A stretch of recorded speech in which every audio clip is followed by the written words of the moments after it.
இது வரைக்கும் பார்க்காரங்க கடைக்காரங்கிட்ட அடிக்காமல் இருந்த எத்தனை பார்க்காரங்க கடைக்காரங்க இருக்காங்கன்னு எனக்கு தெரியல. அந்த அளவுக்கு அவங்க டார்ச்சர் பண்ணியிருக்காங்கிறது எனக்கு தெரியும். ஸோ பார்க்காரங்களையும் எங்கெங்கெல்லாம் கண்ட்ரோல் பண்ணணும், என்னென்ன சரி பண்ணணும் அப்படிங்கிறது தெரியும்.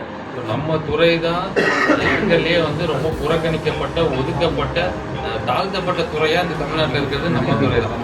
டாஸ்மாகினோடனே எல்லாரும் என்னை பார்க்குறது எப்படின்னா, அதான் பார்க்குறதே அந்த ஏளனமான சிரிப்பு தெரியும்.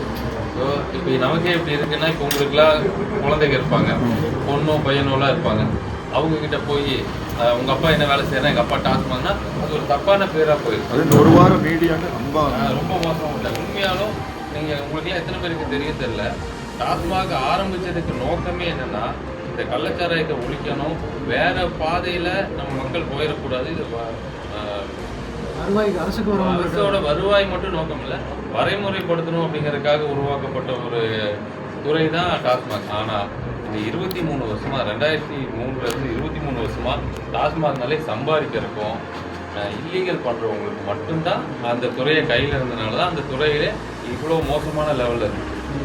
நீங்கள் 10 ரூபா அந்த பாட்டிலுக்கு வாங்கினாலும் அந்த பாட்டிலேருந்து உங்களுக்கு என்ன 1 ரூபா வருமா, 1.5 ரூபா வருமா? மீதி வாங்கல எங்கெங்கேயோ யார் யாருக்கோ போகும். அத்தனை பேர் சம்பாதிச்சு கொடுக்கறதுக்கும் அந்த பழி வாங்குறது யாருன்னா நீங்கள் தான். நம்ம மொத்த குடும்பத்தையே இழுத்து திட்டாங்க. அதனால தான் முதல்ல இந்த 10 ரூபாயை ஒழிக்கணும். இந்த பாட்டிலுக்கு நான் அதை கூட நிறைய பேர் தப்பாக புரிஞ்சுட்டாங்க. நீங்கள் வந்ததுக்கு அப்புறமே அந்த 10 ரூபா சேர்த்து தானே வாங்குறீங்க அப்படின்லாம் சொன்னாங்க. நான் சொல்ல வந்ததுன்னா, டெபாசிட் அமௌண்ட் அது ஸ்டிக்கர் 10 ரூபா தான் வாங்கணும், அதுக்கு மேலே 10 ரூபா வாங்கக்கூடாது அப்படிங்கிறத. அந்த டெபாசிட் அமௌண்ட்டையும் இன்னும் சீக்கிரம் நான் சொன்ன மாதிரி அந்த ஜூன் மாதத்துக்குள்ளே நீங்கள் அந்த பாட்டில் உங்கள் கையில் வாங்க வேண்டாம். நீங்கள் அந்த கெட்ட பேர் உங்களுக்கு வேண்டாம். அது கண்டிப்பாக அது இன்னைக்கு கூட நான் பேசினேன்.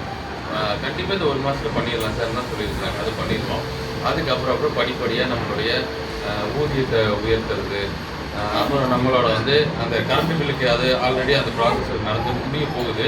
அப்புறம் நீங்கள் உட்காந்து ஸ்டிக்கர் ஒட்டாத மாதிரி இருக்கிறதுக்கு மேனுஃபேக்சரிங்லேயே ஸ்டிக்கர் ஒட்டி வர்றதுக்கான ஒரு முயற்சி. ஸோ இந்த மாதிரி எல்லா முயற்சியும் எடுத்துருக்கேன். ஏன்னா எனக்கு எந்த வேலையும் இல்லை, எந்த நோக்கமும் இல்லை. இந்த பார் எடுத்துகிட்டு கட்சிக்காரங்களை மொத்தமாக தமிழ்நாட்டில் இருக்க 4600 பாரில் 3600 பார் நானே எடுத்து நான் தான் ஒவ்வொருத்தருக்கும் கொடுப்பேன், நீ உள்வாழைக்கு தான் வரணும், சொந்த பில்டிங்காரங்க உள்வாழைக்கு இருக்க வைக்கிற மாதிரிலாம் நிச்சயம் நம்ம ஆட்சியில் இருக்காது. சிஎம் ஃபஸ்ட்டு சொன்னது என்னென்னா, இந்த மாதிரி எதெல்லாம் லீக்கேஜ், எதெல்லாம் தப்பாக நடந்துட்டு இருக்கு அது அத்தனையுமே ஒழிக்கணும்னு சொன்னார். ஸோ அதுபடி தான் இப்போ வரைக்கும் நடந்துட்டு இருக்கேன். இனிமேல் நான் இன்னைக்கு 8 நாள் ஆச்சு. 8 நாளில் நான் நல்லா படிச்சிருந்தேன்னா ஐஏஎஸ் கூட ஆயிடுச்சு. 8 நாளாக அத்தனை விஷயத்தை படித்தேன். எங்கேருந்து ஸ்டார்டிங்லேருந்து இந்த டாஸ்மாக் உருவான காலத்துலேருந்து உருவாகிறதுக்கு முன்னாடி என்னவா இருந்துச்சு, உருவானதுக்கப்புறம் என்ன ஆயிருக்கு, அது யார் யார் கையில் சிக்கி எப்படிலாம் போச்சு, நம்ம தொழிலாளர்கள்லாம் எங்கேருந்து அவங்க பழக்கப்பட்டு எந்த இடத்துல குடிக்கிறவன் அந்த மது கடுமையான மாதிரி நம்ம ஆட்களில் சில விஷயம் கடுமையாக்கி வச்சுட்டாங்க. ஸோ இதை மீட்டெடுக்கிறது மது குடிக்கிறவங்க மட்டும் இல்லை, விற்கிறவங்களே சேர்த்து மீட்டெடுக்க வேண்டிய கட்டாயம் இந்த சூழலில் இருக்குது. அதெல்லாம் நிச்சயம் நடக்கும், நீங்கள் நம்புங்க. நம்மளோட இந்த 5 வருஷத்தில் இந்த டாஸ்மாக் துறை அரசுக்கு வருவாய் மட்டும் இல்லை, ஒரு கண்ணியமான துறையாக கேரளா மாதிரி, கர்நாடகா மாதிரி, ஆந்திரா மாதிரி ஒரு கண்ணியமாக பார்க்கக்கூடிய, கண்ணியம் கூட சொல்ல வேண்டாம், ரொம்ப அதிகமான வார்த்தை தான், தொழிலாளர்கள் கூட சக தொழிலாளர்களாக நம்மளை பார்க்குற மாதிரி நிச்சயம் உருவாக்கலாம். நீங்கள் எல்லாம் சப்போர்ட் பண்ணுங்கள். நான் திருப்பி நம்ம தான் நீங்களா நான் திருப்பி பிளே ஸ்டோர் மற்றும் ஆப் ஸ்டோரில் இருந்து பாலிமர் செயலியை QR கோடு மூலம் பதிவிறக்கம் செய்யுங்கள். செய்திகளை உடனுக்குடன் பெறுங்கள்.